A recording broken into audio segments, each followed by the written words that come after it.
सरेआम की टीम ने अपने एक सोर्स की मदद से अपने एक नुमाइंदे को इस गेस्ट हाउस में भेजा ताकि वो कमरे की बुकिंग और लड़की के हुसूल के हवाले से मालूमात भी हासिल करे और खुफिया रिकॉर्डिंग भी। चूंकि हमारा नुमाइंदा एक जाली रेफरेंस के साथ इस गेस्ट हाउस में गया था, सो इस गेस्ट हाउस की करता धरता नसीम अल मारूफ आई आंटी ने निहायत आसानी से न सिर्फ कमरा किराए पर दे दिया बल्कि निहायत बेतकल्लुफी से लड़की का भी इंतजाम कर दिया। कौन सा दो? बड़े वाला वो आई अभी कितनी लड़कियां? लड़की बुला लो। 15,000 लेते हैं। कल शाम में 4 बजे तक। मैंने कहा आई तो हमारी माँ है। तुम डिसाइड करो ना पहले। डिसाइड कर तो ली मैंने ये। कौन सी? याली। चलो आ इसको भेजो। सरेआम की टीम का अपने नुमाइंदे को इस गेस्ट हाउस में भेजने और इसकी मालिकन आई आंटी से कमरे और लड़की की बुकिंग करवाने का मकसद ये था कि एक तो हमारा नुमाइंदा हमें अंदर की मुकम्मल सूरत हाल से आगाह कर सके कि अंदर कौन कौन लोग मौजूद हैं, कितनी तादाद में हैं और क्या इस सारे घन चक्कर का मरकजी किरदार यानी आई आंटी अंदर मौजूद है या नहीं, और ये भी कि क्या वाकई इस घर नुमा गेस्ट हाउस और गेस्ट हाउस नुमा बदकारी के अड्डे में कोई ऐसा काम हो भी रहा है या नहीं जिसकी रिकॉर्डिंग के बाद ब्लैकमेलिंग का इम्कान हो। वरना ऐसा भी हो सकता था कि हम पुलिस के साथ इस जगह घुसते और वहाँ मौजूद मर्द या खवातीन उल्टा हम पर चढ़ दौड़ते कि ये तो एक घर है, आपके पास इस घर के गेस्ट हाउस या फिर इस गेस्ट हाउस के बदकारी और फहाशी के अड्डा होने का क्या सबूत है। क्योंकि पिछले गेस्ट हाउस की तरह यहाँ ना तो कमरों के दरवाजों पर कोई नंबर दर्ज थे और ना ही कोई बाकायदा काउंटर मौजूद था। ऐसी सूरत हाल में इस जगह के कमरों में लगे खुफिया कैमरे और उन कैमरों की रिकॉर्डिंग के जरिए ब्लैकमेलिंग सानवी हैसियत इख्तियार कर जाती और हमें इस जगह को फहाशी, बदकारी और ब्लैकमेलिंग का अड्डा साबित करने के लाले पड़ जाते। सो हमने इस मुमकिना हमले का इंतजाम पहले ही कर लिया था। अब हमारे नुमाइंदे के पास आई से कमरे की बुकिंग और लड़की मंगवाने की रिकॉर्डिंग मौजूद थी और इसी की बुनियाद पर हम कमरों में खुफिया कैमरों की तलाश का अमल आगे बढ़ा सकते थे। चूंकि गुज़श्ता प्रोग्राम में दरख्शां के SHO अजहर सम्मू ने बड़ी ईमानदारी और जांफिशानी से सरेआम की टीम का साथ दिया था, यहाँ तक कि वो इस कार्रवाई के नतीजे में अपने ओहदे से भी हाथ धो बैठे थे। अजहर सम्मू साहब के ताउन और नेक नियति की वजह से हमारा पुलिस पर एतमाद अपने उरूज पर था। हम शायद ये बात भूल गए थे कि उन्हें मुअत्तल करने वाले भी महकमा पुलिस ही के अफसरान थे। सो हम इसी भोलपन में आई आंटी के बदकारी के अड्डे में लगे खुफिया कैमरों की तलाश में मदद हासिल करने गिजरी के पुलिस स्टेशन पहुंचे।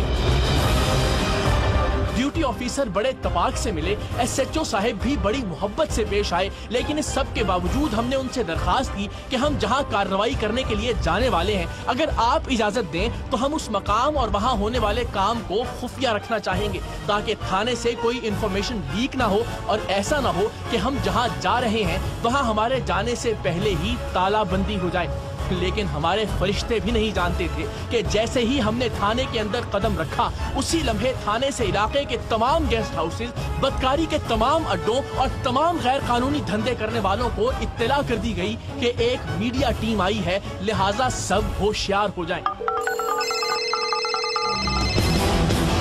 एक कॉल आई आंटी के अड्डे पर भी मौसूल हुई और आई हमारे नुमाइंदे के साथ होने वाली डील को भूल भाल कर चिल्ला कर सबको गेस्ट हाउस खाली करने का कहने लगी और ये सब मनाजिर वहाँ मौजूद हमारे नुमाइंदे के खुफिया कैमरे में रिकॉर्ड हो रहे थे।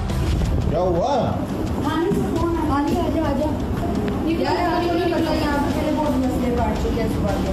आई देखो तो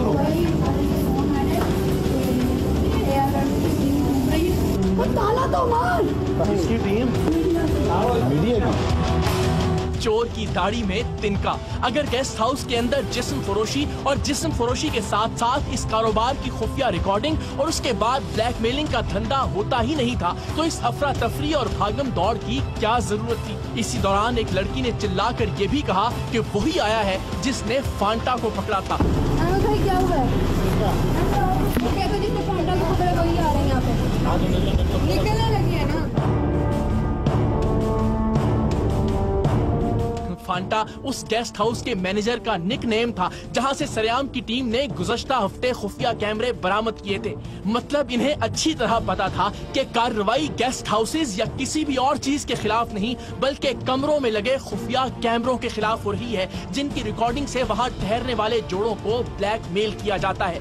इस लड़की की बात से ये बात भी साबित हो गई कि इस तर्ज के गेस्ट हाउसेस का गठजोड़ इस कदर मजबूत है कि इन्हें एक दूसरे के मुलाजमीन के निकनेम भी याद हैं, उनके खिलाफ होने वाली कार्रवाई भी और वो कार्रवाई करने वाली मीडिया टीम भी। आई देखो तो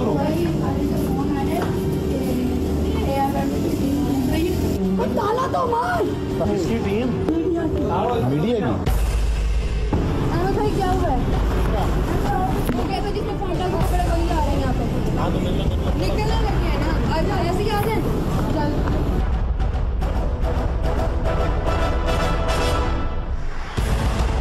आन की आन में गेस्ट हाउस को खाली करके ताले लगा दिए गए। मतलब एक गेस्ट हाउस वाले ने अपने गेस्ट हाउस के कमरों में लगे खुफिया कैमरों के खिलाफ कार्रवाई करने वाले SHO को चंद ही मिनट्स के अंदर उसके ओहदे से मुअत्तल करवा दिया, तो दूसरे गेस्ट हाउस वालों ने पूरे का पूरा थाना ही खरीद लिया। हम पुलिस एहलकारों के साथ छापे के लिए निकलने ही वाले थे कि गेस्ट हाउस में मौजूद हमारे नुमाइंदे ने हमें फोन करके बताया कि गेस्ट हाउस को तो ताले लगा दिए गए हैं और ऐसा थाने से आने वाले एक फोन के बाद हुआ है। अब अगर हम छापे को कैंसिल करते तो पुलिस में मौजूद करप्ट एहलकारों को यकीन हो जाता कि हम उन्हीं में से किसी एक जगह जाने वाले थे जहां उन्होंने फोन करके इत्तला दी थी। सो हमने उसी लम्हे अपने मंसूबे को तब्दील करने का फैसला किया और पुलिस एहलकारों को घुमा फिराकर दूर एक मार्केट के करीब ले गए। अपने नुमाइंदे को ऐसे ही 2 गलियां दूर पैदल भेजा और उसने वापस आकर कहा कि जिस जुए के अड्डे पर हमने रेड करनी थी वो जगह आज बंद है। ऐसा करने का फायदा ये हुआ कि सभी पुलिस एहलकार और उनके तवज्जुह से गेस्ट हाउस वाले मुतमईन हो गए कि सरेआम की टीम गेस्ट हाउसेस पर नहीं बल्कि वर्ल्ड T20 पर जुआ खेलने वालों को पकड़ने आई थी। लेकिन इसके बावजूद अब हम दोबारा थाने जाने का रिस्क नहीं ले सकते थे। लेकिन सवाल ये था कि इलाके के पुलिस स्टेशन के अलावा आखिर मदद मांगी किससे जाए।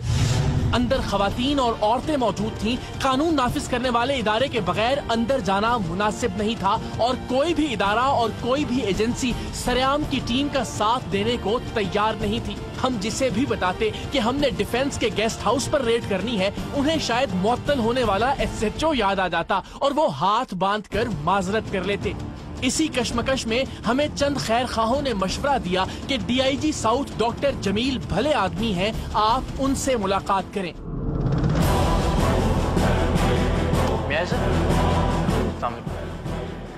जैसा कहा गया था वैसा ही था।